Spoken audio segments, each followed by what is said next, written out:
Hello ఫ్యామ్! విజయవాడ వచ్చి మా దుర్గమ్మ దర్శనం చేసుకోకుండా అయితే మళ్ళీ తిరిగి పోము కదా! అందుకని మేము టెంపుల్‌కి వచ్చేసాం ఇక్కడ. And these all are temple things అన్నమాట. మీ అందరూ కూడా దర్శనం క్విక్‌గా అవ్వాలి అనుకుంటే కనుక ఇలా చేయండి. చాలా త్వరగా అయిపోతది. అండ్ చాలా సేపు మీరు అమ్మవారిని చూసుకోవచ్చు చక్కగా. అండ్ హియర్ ఈస్ ద ప్రసాదం. కదంబం అండ్ దద్దోజనం పెట్టారు. మంచిగా లాగించినాము. పులిహోర కూడా తిన్నాము. సో, అక్కడికి మా డిన్నర్ అయిపోయింది. వైండ్ అప్ చేసేసాం. ఇందాకడ మీకు చెప్పా కదా! క్విక్‌గా దర్శనం అవ్వడానికి ఒక టిప్ చెప్తానని. నైట్ 8:30, 8కి అలా దర్శనంకి వెళ్ళండి. ఆ టైంలో అయితే అస్సలు రష్ ఉండదు. సో, మంచిగా దర్శనం అయితది. మేమైతే 2 సార్లు దర్శనం చేసుకున్నాం.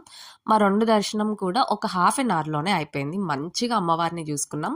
అండ్ ఆబ్వియస్‌గా దర్శనం అయిపోయాక కొంచెం పిక్స్ అలా దిగుతాం కదా గుడిలో. సో, నేను కూడా అదే చేస్తున్నా అనమాట. బై ద వే ఫోన్ అయితే అలౌడ్ లేదు. నేనైతే మస్కా చెస్కా చేసి తీసుకొని పోయాను. అండ్ ఇంటికి వచ్చేసాక చక్కగా కంఫర్ట్ వేర్‌లోకి వచ్చేసి ఫ్రెష్ అప్ అయిపోయి పడుకొని పోయా.